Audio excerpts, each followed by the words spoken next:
Hi there. I'd like to start by welcoming our viewers to this, the 11th edition of ASTC On Air. As our regulars know, these brief programs give us a chance to introduce the Science Center and Museum field to fascinating individuals from outside of the field who are doing important, relevant work that is, or maybe could be, related to the own work that they're doing in their own individual Science Center and Museum. I'm Sean Smith.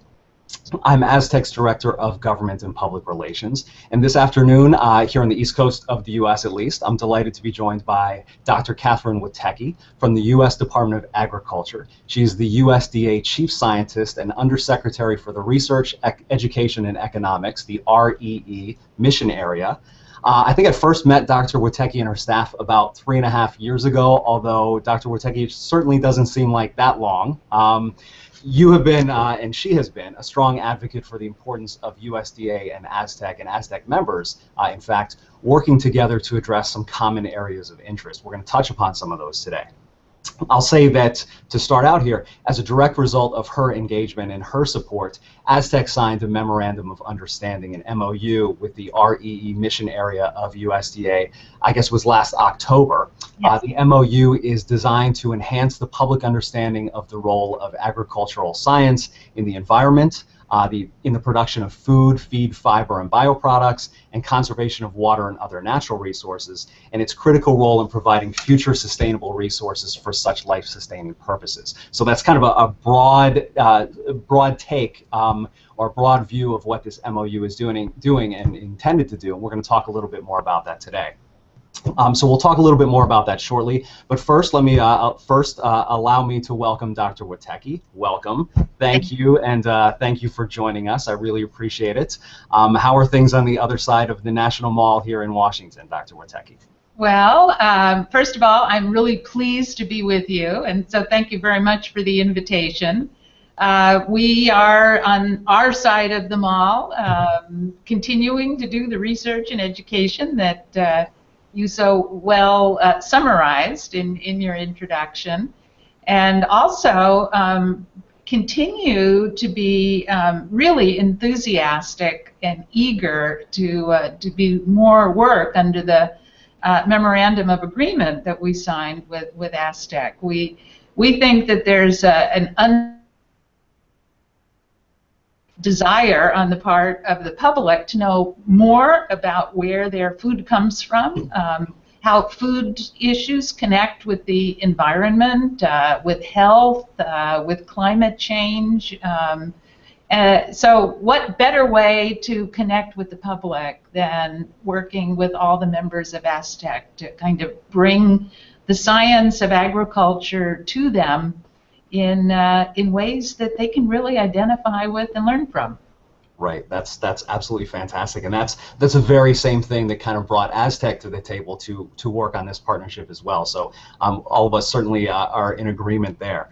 To start out, I know one of the questions our viewers always like us to raise kind of right at the start of these conversations is how our guests first became interested in their particular field, in your case, food science and agriculture. We've shared your bio online. I know our members are familiar with your background, at least a little bit familiar with your background, and I know your academic background includes a Bachelor of Science in Biology and Chemistry and a Master of Science and PhD in Human Nutrition. I was wondering if you could talk a little bit about your interest in the sciences, and I'm curious, was there an interest early on? Was there a particular moment that you maybe realized, gosh, this is really what I want to do with my life or my career, or did that come kind of later on? I was wondering if you could talk a little bit about that, about your background and your first exposure to these fields. Sure, Sean.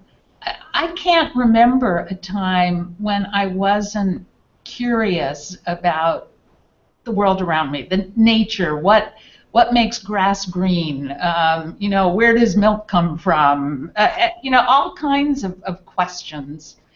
And early on, I was very interested in biology. I've lost your picture. I hope you can see mine. Now you're back. So I can't remember a time when I wasn't just intrigued by the natural world around me. When I was in high school, my dad, who was a career military officer, was stationed at the Pentagon. And one of the things that I liked to do on Saturdays was get on the bus, come into town, and go to the medical museum that used to be located just a couple of buildings down from where my office is right now, in the Art Industry Building at the Smithsonian. So I loved to go through the exhibits. I got really interested in parasitology and just all kinds of things that I never even knew existed. Right. So when I went to college, I, as you said, pursued biology and chemistry as my undergraduate degrees.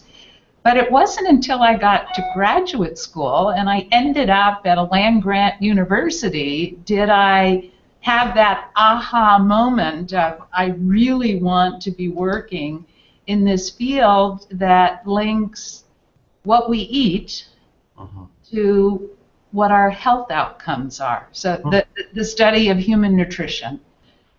So it was really a longer journey than a lot of scientists have. Some get really intrigued early on and know from the time that they're in elementary school they want to be a mathematician, or maybe they have a member of their family who's a scientist and they decide, oh, I really want to do what Uncle Joe is doing in entomology. But I took a while for me to get it figured out. But as a graduate student, was how food relates to health became my passion. And then that led me into agriculture and a better understanding of where our food comes from and policy issues surrounding the science of agriculture. And here I am. Yeah, how interesting, and I appreciate you touching upon the kind of the informal out-of-classroom experiences that you had, which is, I mean, it's so cool that it's right here in DC and it's just, steps from your current office where some of that began.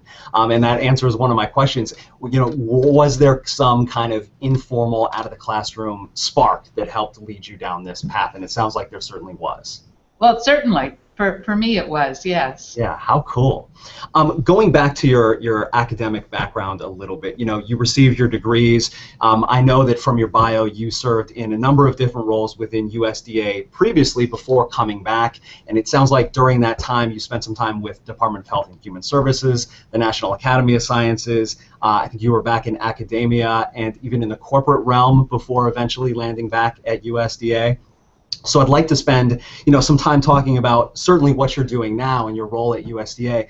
But as a policy wonk, I see the item on your resume and your bio about working in the White House Office of Science and Technology Policy. And I just have to ask you a little bit about that. How did that experience come about? You were there during the Clinton administration, I understand. Can you share a little bit about, how that came about and your role and your experience there? And that's just to satisfy my own wonkish curiosity.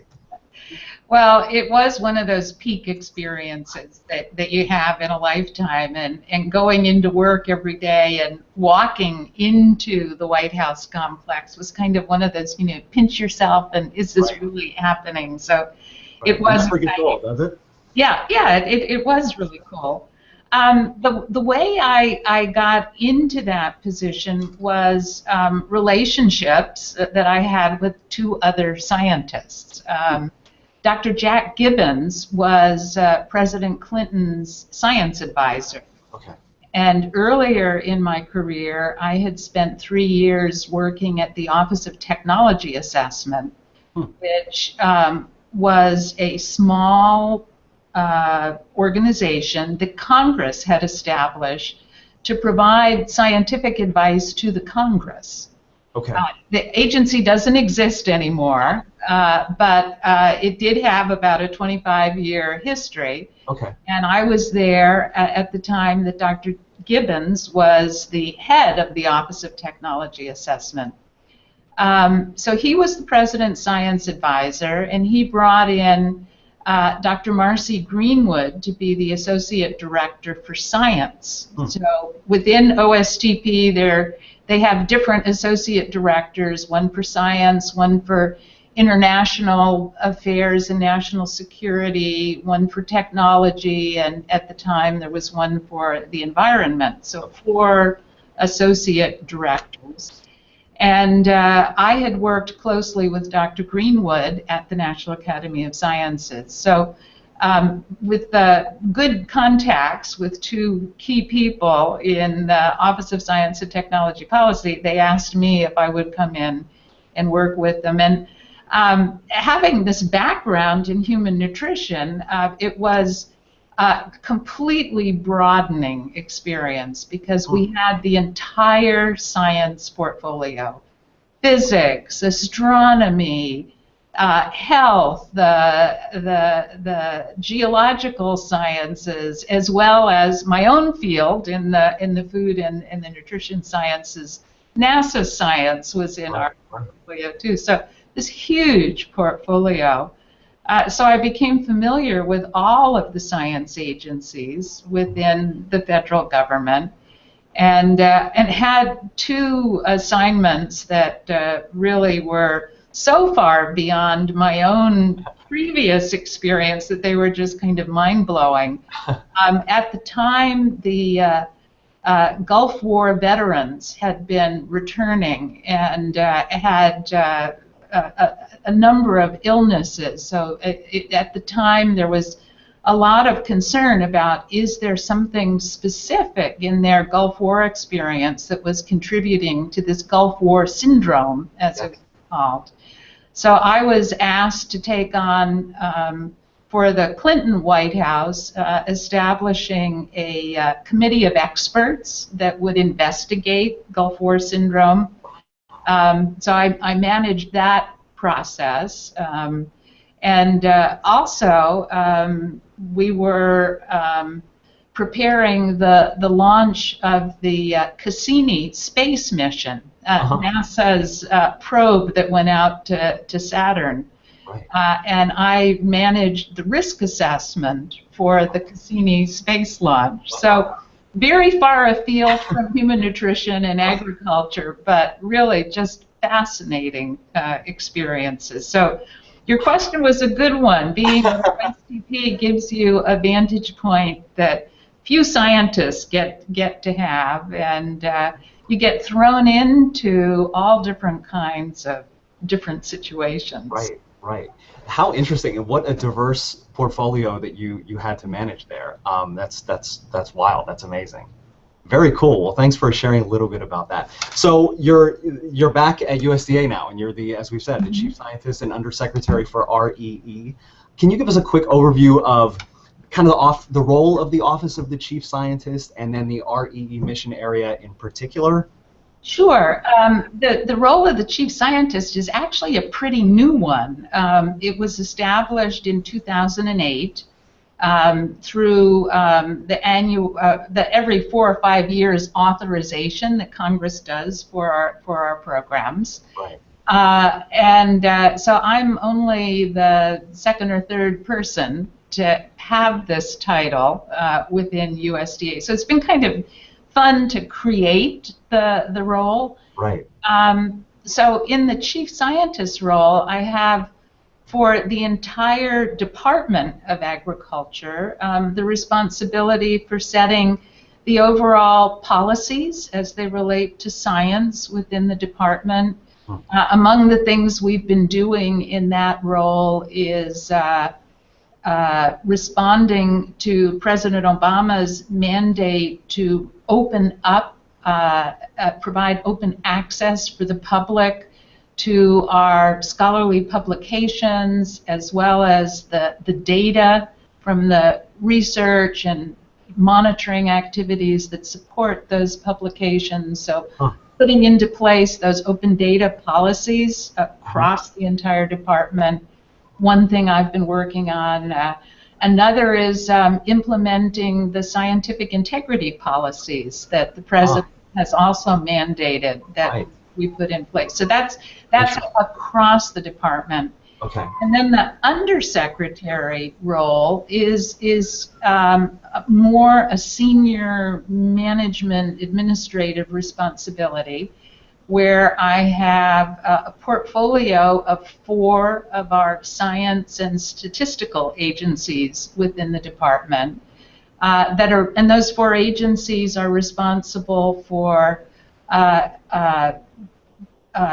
actually conducting research within our intramural programs, the in-house research programs, and sponsoring research that's done at universities, along with educational and cooperative extension, public educational programs that are administered in the National Institute of Food and Agriculture, which is our extramural or our granting agency.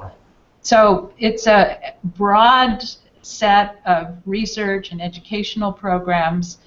And then there are two statistical agencies, which makes us a bit different from other federal government agencies that do science, because we do economic research through the Economic Research Service and conduct surveys and the Census of Agriculture through the National Agricultural Statistics Service. So when I think about our programs, the best way to summarize it is that we are providing the evidence base, the scientific evidence base for the program and the policy decisions that the rest of the department makes. Okay, okay.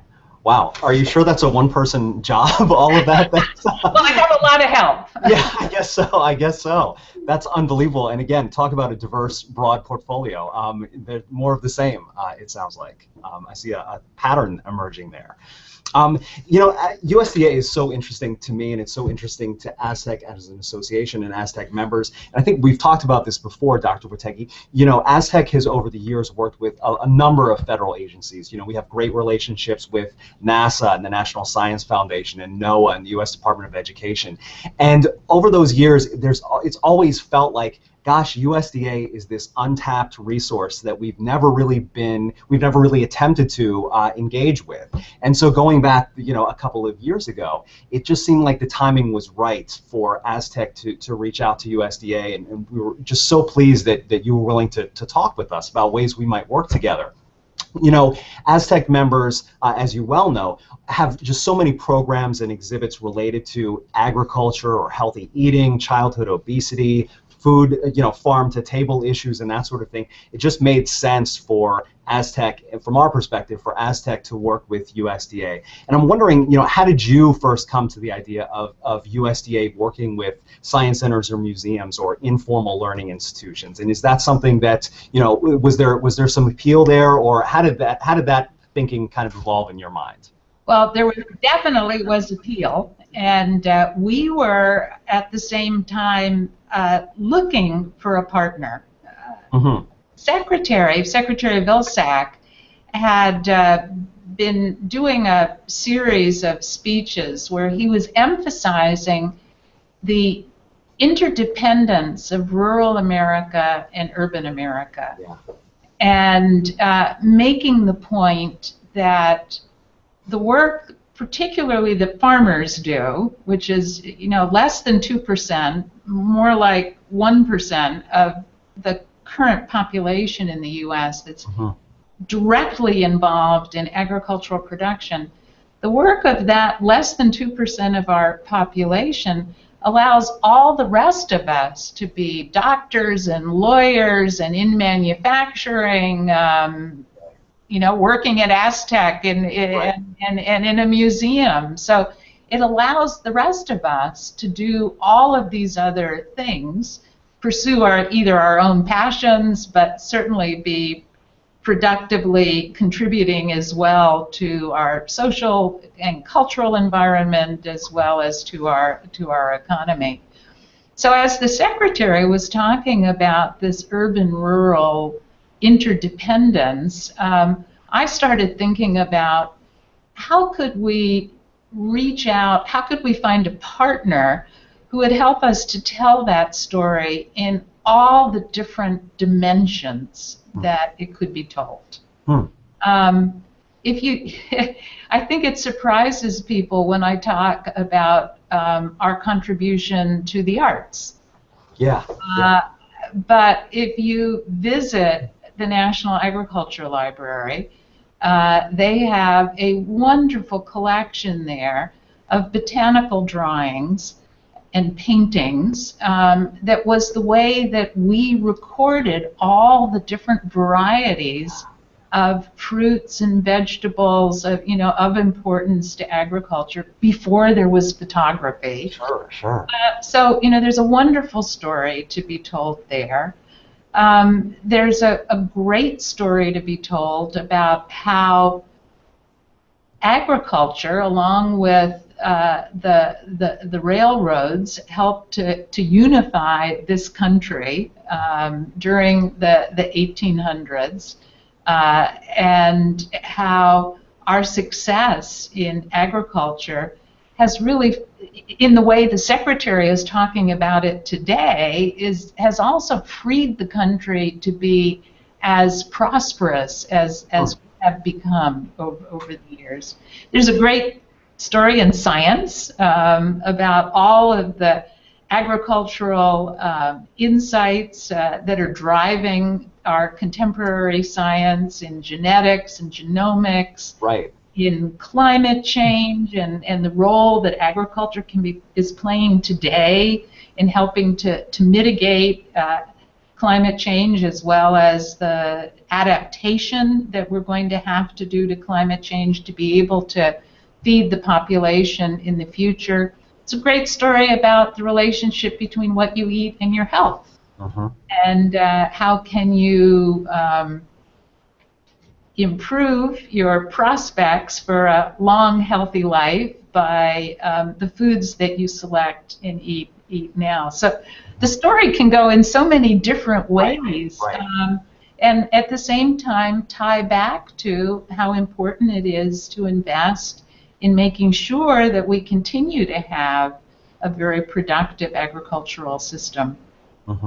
I think that's extraordinarily well said, and it kind of leads into, I think you've touched upon this already, leads into one of my questions as far as the MOU is concerned. We've talked a little bit about what that MOU looks like more broadly, but I'm just curious, in your own words, we've seen in the MOU the deliverables that each party brings to the table, but in your own words, can you kind of talk about what you hope to see come of this MOU that we've signed together? Well, I would hope that coming out of it will be opportunities both for the ASTC members and for us to partner on a wide variety of new exhibits that are going to be appealing to the constituencies, the neighborhoods in which the ASTC members reside. Yeah. I view part of our role in my office as being a catalyst in when we do have it looks like a partnership, making sure that we're bringing in the kind of expertise that we can help to bring in order to have the really top quality kind of information that's being provided and is going to inform the development of the program that we're going to enter into together. So I am really excited about this role, and I know my colleagues here at the department are as well. Right. That's fantastic. I know that, I have to tell you, when the first meeting we had in your office, I remember sitting there thinking we kind of had, I had a general understanding, a working understanding of what went on at USDA, but I remember sitting there thinking, God, I had no idea USDA does this or USDA does that. And I was just wondering, I think at least from my perspective, and maybe from the perspective of people in the Science Center and Museum field, there may be these unknowns that USDA is involved with that we just don't know about and might be able to get a better understanding or appreciation of. I'm wondering if there may be an example or two of those kind of lesser known things that USDA is involved in that you could talk about. Well, we haven't mentioned forestry yet. So yes. Folks are usually really surprised to find out that the Forest Service is part of USDA. And there's, again, lots of opportunities to build on the public's interest in forests and preserving our natural heritage, as well as the areas of the country that are the source of so much of our water. So forestry is one dimension of the department that people perhaps are not familiar with. Food safety also. When people think about food safety, if they make a connection with a federal agency at all, it's with the Food and Drug Administration. Right. Does have a huge mandate in food safety, but we here in this mission area, the research that we do is done largely to support FDA in its food safety mission, Okay. and also to support the agency here at USDA that has responsibility for the safety of meat and poultry products and egg products. Okay. So there's a divided responsibility on food safety, and our research helps to develop better understanding about how you can control foodborne diseases, and as I said, goes to inform a lot of the decisions that both FDA and FSIS are making. So there's a food safety story to be told. Sure. And you mentioned research, which is interesting. I know one of the challenges that science centers and science museums face, and it's a good challenge to have, is that, you know, technology and information is changing, and we're learning so much more about our world, just on not only on a day-to-day basis, but on a minute-to-minute basis in some cases. And it sounds like that's probably a challenge that USDA and other federal agencies face as well. You know, getting this new technology and then not only processing that, but getting it out to the public in a way that they can understand it in, you know, an accurate way, in a non-biased way, and that sort of thing. Can science centers and museums be helpful in that regard? Is it hard for you to get information and your staff to get information kind of out of the lab and into the hands of users or consumers? Can we play a role there? Or can you talk a little bit about that? Oh, I definitely think you can play a role, because when people come to a science center or they come to a museum, they've already made a commitment that they're going to dedicate an hour or maybe even two to an experience. So they're primed, they're prepped to have an experience and an engagement when they arrive at the center or the museum. And that's kind of different than the social media, which we're using a whole lot more trying to communicate our science messages. But that's very piecemeal. It's a little bit of information here. You know, if you're tweeting 140 characters, you can't get much of a detailed message or basis of understanding established the way you can with an exhibit where you can walk through it, interact with it, and as I said, you know, you're entering the center with an idea of, well, I'm going to spend a chunk of time here and I'm going to engage. And I think that provides an opportunity to deliver a much more in-depth, a bit more nuanced introduction to a topic that the public, again, is looking to learn more about. So I think this partnership offers us an opportunity to build on the public's interest on where does my food come from, that is, you know, a message that's really coming through to us as something that concerns the public. And again, if you're willing to commit an hour or so to an experience, you're also going to be really ready to engage and to learn from the experience. Right, absolutely. I'm curious, I know that looking back over some of your remarks from the last year, I know that you gave some remarks at a meeting at the White House back in December. And your focus seemed to be on raising the profile of agriculture, and it seems like that's something that is of particular interest and maybe a passion of yours. I was wondering if you could touch upon that a little bit in some of the time that we have remaining. And it certainly fits in with some of the things you've shared already. Well, I start from, as we started this conversation, clearly I've devoted my life to this, and the way that I view the world is through a lens of what does this mean as related to food and to agriculture.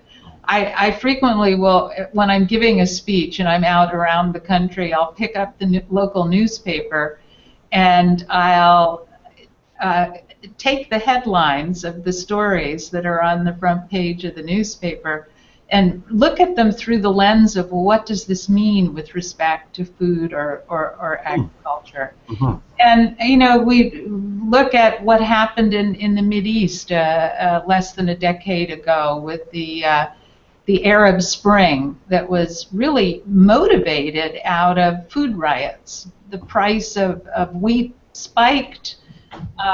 People were not able to afford the bread, the staple food in their diets, and it led to the overturn of several governments. So there are we here in the U.S., having had such a secure, abundant food supply, safe food supply for decades now, are not as sensitive to the importance of food and agriculture as really part of our national security. And so when you say I'm passionate about this and I think people should care more about it, I'm interested in raising the profile of food and agriculture, you know, it's coming from that kind of experience. And then when you add on top of it all the research about how our diets affect our risk of chronic disease, it also has a dimension of this is really important for everybody. If you care about yourself, you care about your children, you care about their future, you really do need to know something about food and nutrition. Right, and you raised such an interesting point, and just a couple of things you mentioned just there. I mean, the ties between agriculture and, you know, national security and international security, the ties between that and public health, obviously, it goes in so many different directions. There are just so many threads that are all interesting in their own right, huh? We're running short on time here, but I certainly wanted to give you an opportunity. I don't know if there's anything that we didn't have a chance to cover today that you wanted to make sure that we did. We certainly have a minute or two left if you'd like to do that. I don't know if there's anything, that we didn't quite get to that you'd like to bring up. Well, one thing I would like to, you asked me about what's going on the other side of the mall. Well, yes. One of the things that's going on is the mall is all dug up right now.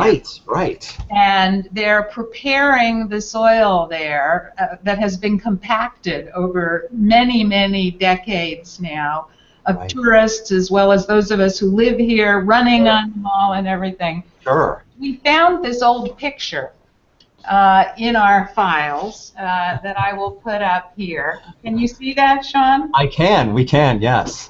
So this is our building that's located directly on the mall. We share the mall with the Smithsonian. And it shows a horse-drawn plow planting soybeans on the mall in 1931. And this was right before they planted the lawn on the mall. Wow. So prior to that time, if you go back to the establishment of the department in 1865, I'm sorry, 1862 was the year the department was established. This was where, on the mall, was where we had our experimental farm. Yeah, right. This was all planted in crops. But anyway, we came across that picture, and with the mall all dug up now, preparing it for a new lawn. 1931, we helped to do that. That's really cool. That's a cool visual aid. And, you know, should we all meet up and sneak down there at midnight tonight and drop some seeds in there and coming up? Or? I think they have to put the soil in before. Okay. So it's still a couple of weeks off then. That's right. Well, Dr. Woteki, we could definitely go on, or at least I could, but we've reached the end of our window for today. Thank you so much for taking time out of your busy schedule. I know you have a ton going on in travel and remarks and that sort of thing. I know you were just giving a speech this morning. So thank you so much for taking some time to talk to me and my colleagues here at ASTC, and certainly the folks watching in the Science Center and Museum field, not only here in the U.S., but abroad. We really, really appreciate your time today. So thank you. Well, thank you, Sean, and we also thank you, all of the ASTC members. We're really looking forward to this partnership, and thanks for the invitation to be with you this afternoon. Well, it was certainly our pleasure, and I'd be remiss not to thank Michelle and Karen and Damon for all their help getting this together as well. So please pass that along. And we look forward to talking to you again soon, and certainly look forward to the work ahead. Thank you so much. Great. Thanks, Sean. Bye-bye. All right. Take good care. And thanks to our viewers for tuning in today. I hope you found today's discussion informative and enlightening and useful, and I hope you'll tune into future editions of ASTC On Air. Thanks. Thanks again, Dr. Woteki.